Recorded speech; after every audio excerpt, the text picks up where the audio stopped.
IGP News, Mima Olivia Aquaba. Had yet latest and hot news in Kwa Enamide, Bremo, MT, Sabunan subscriber, Omodiase over subscribe to the channel. The way I say over click a subscribe button. Now a belly notification. Awareness are you could do be upload when the first person of Sabeka ASR video. I feel we are now like video and give us a thumbs up, now feel share my offer for us now we may be here now and some Koso Ghana Memohano. Afriyie Bura Sama Veto Yeposo. Yiti a yes, Uncle Moya Kosi Sasimi about to be Yiti home. Nanado. Besides, what didn't I tell him? Ewo Nima. Many Frank and a corner on one afraid and say Yamra. No person who at the Kuna Shemi Mua, the what's Akukudrono. Now what try us or be one the Kuna Shemi Agufado. Now bomb to someone person want the Kuna woman Mua. Emma me bo do. As someone means so can make cancer. Rebecca Akufo Addo have any catch up say you are the kind of journalist we need in this country. Auntie Becky, today am I the same kind of journalist you need? Auntie Becky? Am I still your darling boy? Because that time I was helping your husband to become president so you can be first lady. Am I still your darling boy? Wow! Ediane mbu afoma. Eti omanya ye womu say ya ye timu say no. Oka ye say o kan ka asem say de de mendi ata meyew. Me na me ka kire ho. Eno na nkrofo ka say Kwame Nkrumah no oya. Emre bi na Kwame Nkrumah oko AU conference. Kojo Botuo Gbadema Kweku Baako papa omo che ne tena ase say wugya ye strew. Ene koya wo kwen kodi wo watem. O se me kwa amara mo kwa mayi ya wo. Mo kwa mayi ya wo. Na masam ne yedi wa Africa had. Aza ye no nye. Ami kan se mo nkire wo. Me meyew. Me njai. Nti be ntumi fo. Don't waste your credit and call me. Me njai. If you say, say national security. Say ye. Omo say wo account unedited. Unaudited. Yeah, audited. It's a national security budget. Audit be anko. Say ya me no ka say then the national security you guys cannot account for over 67 million Ghana cedis. Yes you. Scan away. Say ya audit ya then who say 67 million ayira. Onua eso bia wia. Onua. Ha? Obia wia. Omanya wutima chief of staff frema Opare oyoba. Over $1 million of interest every day. $1 million. And the frema Opare office say spend. Chief of staff office interest a day. We can in Abuma $1 million spend. Omaya yeni factory. Omaya yeni hospital. Omaya yeni clinic. Omaya yeni roads.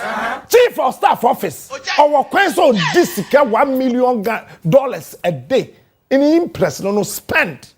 Don't you have a catch up says on the 1 million we pay no why yet.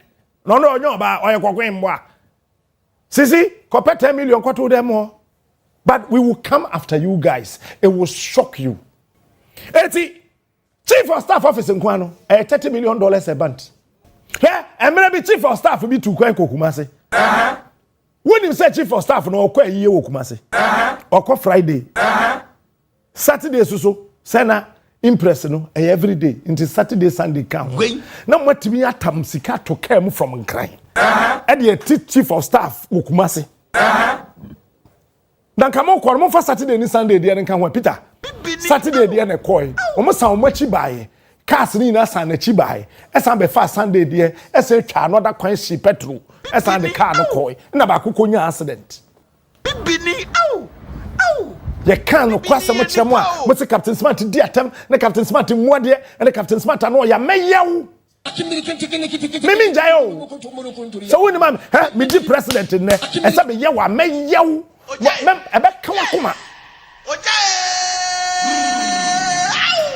Because tie so we spend such an amount of money.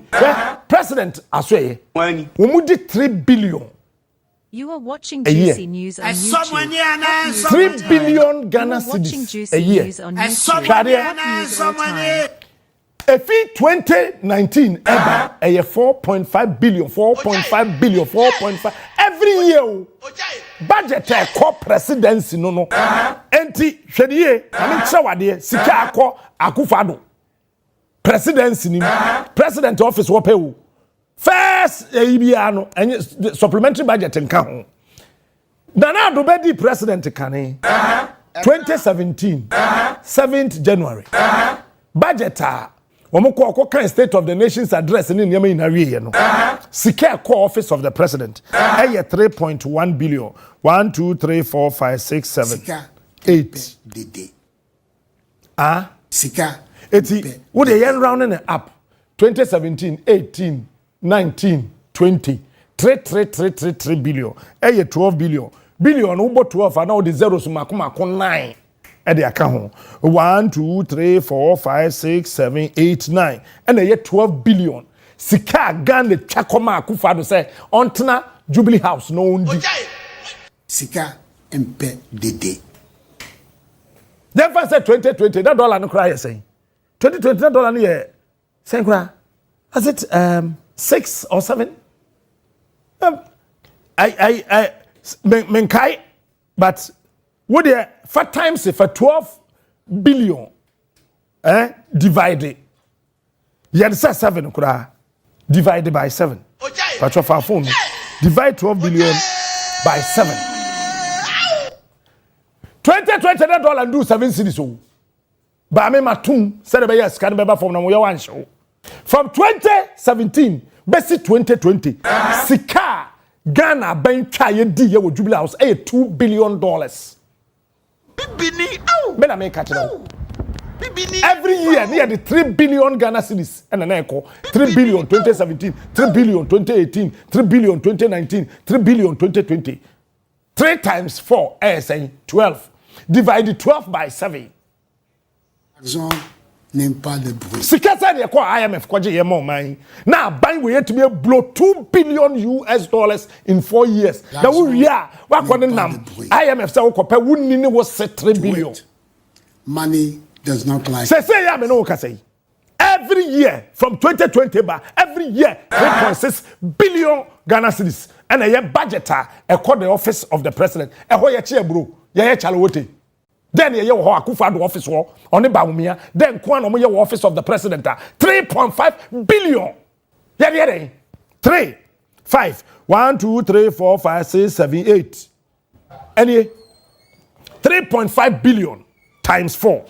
14 billion. 2024 years. 14 billion Ghana cedis. You are watching that is the amount of money. Yeah, the core office of the president. You are watching Ministry of Agric. One budget into 7 billion. Na common new. 2024 years for Nana. 2020. You can't some papa chile Ghana for. You see, I know you have. What do you for machine for phone? Google. Budget to the office of the president. Yeah, now you go Google. Budget allocation to the office of the president. 2024 years for Nana. Go check it. Them board. Now you sorry ya. Now you broke cash. You broke cash. Time na Mahamadu ya konyaso.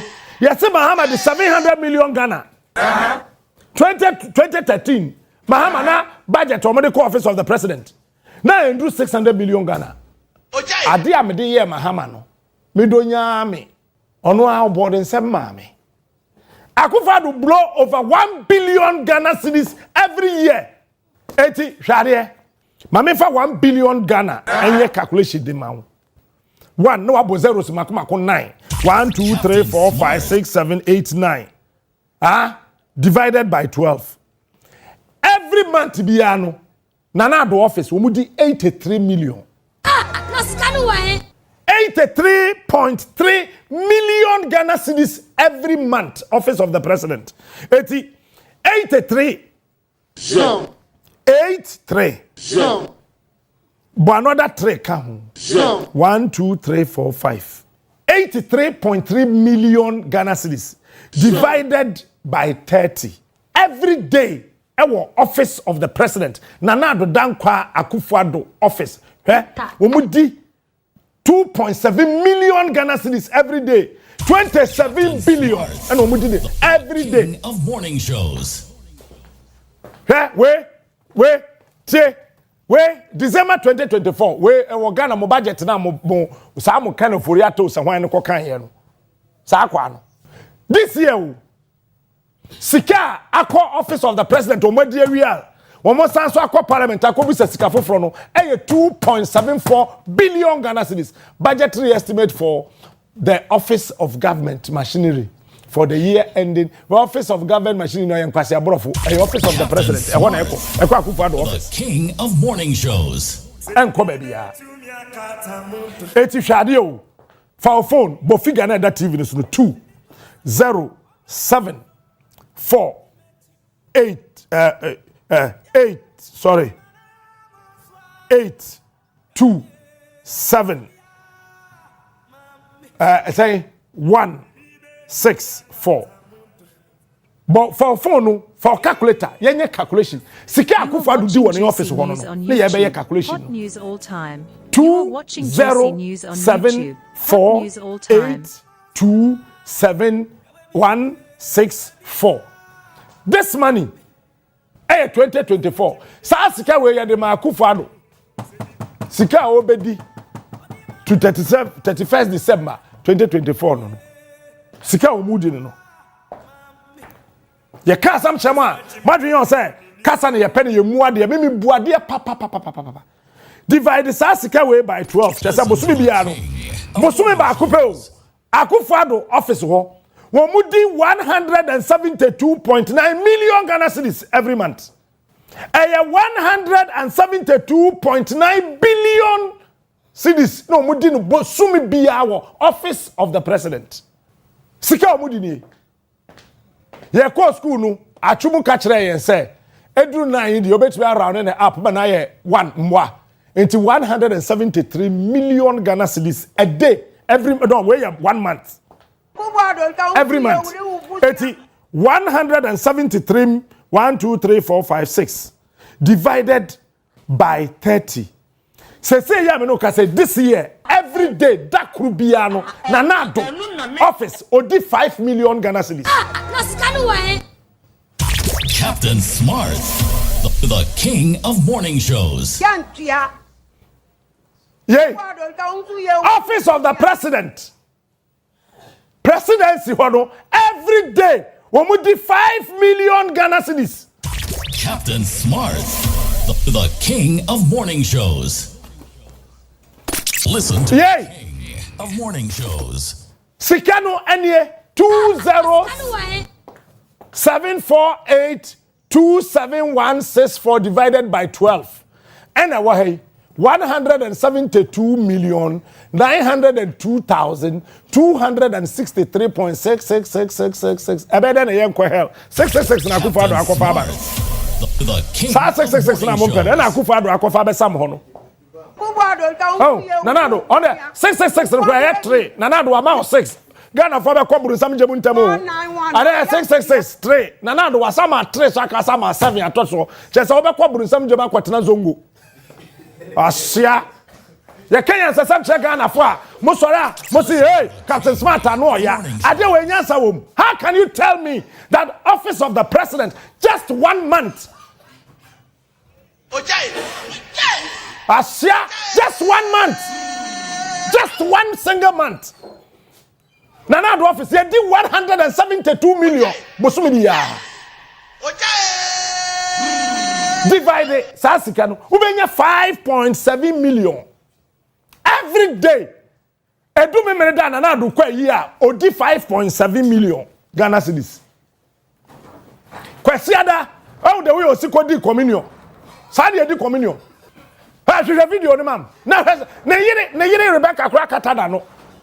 Nana Addo di communion until so be why dry fast in 3 days. What to banks? Yes, I come here, Yamma, Yasuma, Yamma. Sorry, I did communion. As a odi acheke. Gwen. Ya can't some check Ghana for. What's the Captain Smart? I know ya. Bini. Ow. President did community said odi acheke. Because juicy news every day 5.7 million Ghana cedis. No, we do one in office. YouTube. Hot news all Me time. patch a parliamentary document in the tour. Mobian Shabi. Fabro ten way. Ne where they say wa kambum bakubino. For document in that tour no be ehu. Sir, office of the president. Who the second say call office of the president? I mean, why? Somebody should tell me why. How can you tell me that the office of the president alone was spending and a dahono? The office of the president, in particular, their budget is being increased by over 100% from 2023 to 2024. So what exactly are they going to do in 2024? Where am I, America? Is it the election? Is it the reason they have budgeted so much? The office of the president alone, their goods and services alone is 450 million Ghana cedis in a year. Goods and services. Goods and services na nyahi aduane ka ho. Wo ya mponko. Mponko na Jubilee house ho. Mo ya mponko. Na efrum mponko, efrum be. Onu kro be or the 450 million. Bedidi. What country are we living in? Who can be more be the NPP nui no so can kwa siasem sadi abumai office of the president alone every day 5.7 million Ghana cedis 57 billion me na me prepare document no parliament every day 5.7 million Ghana cedis on manya woni factory Opa busa je Akufo mo amu ofie no mo so man ebre bi kase me bu fu your friend me mfino me can and never what? Come on, look me. Me can here. Where come to look me? Eh? Me die, me ja. After me, should I say this? Me ja, me ja. After me, come say, Captain. And then I am so fast saw. I say, hey, I didn't know. And I didn't call from Kakrano. I'm called by one of the chief. Kufo dey tia me pe papa na sem ne say en fa woni din a wo de be frɛ no he will be so humble ye ne Kufo call sinchem e wo bi emboa na odikro de enkan ne say dikro ni president odikro e kura bi ase adan o sinchem so fine no it's not sinchem enya sinchem ewo be onye sinchem kroda yakwa na president Kufo share red Mr. Francis Poku say wutie me obetumi send him message or share red woman ne sesa red ne share white no share red top I forgotten the town ohene akwada ketwa fia akwada kete yebusa ye kro no so hene no yesi we di 17 years o GSS 3 kra afi no kwatra exams na president Kufo Akoto na wachia no odikru Akufo Addo nam de ne benkum ka kire na ma hene se sore na minchia na yeti krom ha na yeso so sansem fun we so because o ye president no bet ba ka choche hene sore no nchia no oche hene o ye ma hene chen man kasi ma hene oche hene o ye ma hene chen gonja hene ha oche hene o ye ma hene chen soga kope o ye ma hene chen mepe hene na wudu obi kroma wedu nsabom kuma ka kire na the bodyguard ni theater said that saying I say monsare na che say mahene nsori free na konwa so asa we chia mahene we chia president na yeti krom ha na yeso so sansam fun we so wo ka yeso wu mu ade sa na ebu man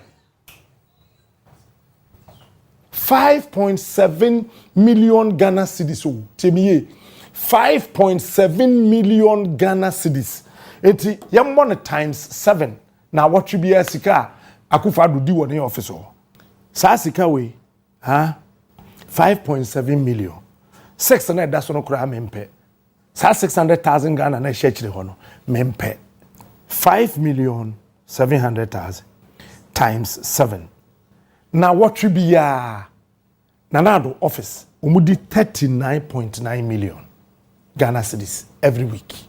Dwen ho. Sesi America say, omo de grata be babonten, and the workers wo ho, yetu omoka, post for the omo nya workers. We are then na obi a o clean Jubilee House. Jubilee House contract me 15 million Ghana cedis. Clean or clean Jubilee House, ne contract a year, 15 million Ghana. Money ne gu ho. Money ne gu office dim. Obetibini. Nipa na o clean ho no otibini. Oya former youth organizer bi yere. Ne kundi di S ne dikan. Ewum. To aso. Sa na yebu mai. Somebody should tell me. Say ne yebu o man ana. Say na watwe bia no. Office of the President, umudi 49 million Ghana cedis. No, sorry, 39.90, 40 million Ghana. Aka 1,000 Ghana. Na Akufo Addo office every week, Monday to Sunday. No, mwedi 40 million Ghana cedis. Okay, yen divide 40. 1, 2, 3, 4, 5, 6. Sankro for mu ye adwuma Office of the President, no mu ye 2,000. 1, 2, 3. Chese, nipe bi o ye adwuma Office of the President bia, wo mo ye 2,000 a, bosumi bia etuo bia 20,000, 200 million. Sa 40 million Ghana cedis we no. Nana Addo ne Bawumia, Chief of Staff, Minister of State at the Presidency, o medical bills nka we hu. Eno na yakofo zarom. O mo cars enka ho. Fuel enka ho. Woman accommodation and kahun. Say kura di aba betom ni say omo say ministers no pillows na omo da so no. Afi ma menka na wo yemo nhyew. Ministers say omo Ghana ha sesia no. They are fighting over pillows. NAPO kahun. NAPO so a minister, another minister. Mahamadu Twum. Education minister okahun. Ministers are now fighting over pillows. Omo say pillows na ye to latest form no. And omo da so na omo kon ye omo ya.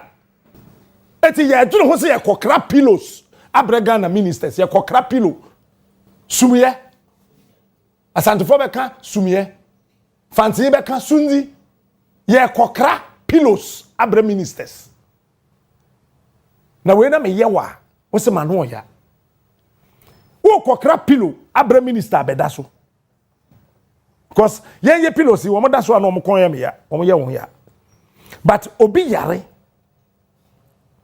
yadana to ambulance na koyi na hwegu muram obi maame ama na wu na president office every single day 5.7 million Ghana cedis and yedinu sesi ya no pay Nana Addo oko office be 9 o'clock cause waye mere won anka so mo ya we obe won pane ne be wie no no waye na time ko obedru office 9 say oni engagement bi e do so a wache office a 5 asoroko wakoda from 9 to 5.7 million no mo dey wi one day dakrope mebusa na nanom ahemfa wo Ghana ha adentina mo ayedin yewura asante hene hwe wadawro manyado eni die kwanso bo kwanso miwura wadawro meburu enya me nya ahenkwa bi te se me na se bi eburu mekire di achia menye ba yewura yesrew eni die kwanso wadawro ma kasa kakra ma yenwai yesrew we die yesrew gonja hene yesrew gamanche yesrew yo eti for waiting and someone about beto yepuno so make am say high GC news aniti se wunya subscribe ya omodia say over subscribe to the channel. Now feel so uya or like a video give us a thumbs up. Now feel share my offer so now when you be here say hadiye latest and hot news kwa enamide premo. Also betting me at Gyamfi and so we now will comment box Mobati make a video in my next video. Thanks for watching. Like and share the video. You can also drop your comment. Please don't forget to subscribe. Click on the bell to turn on the notification.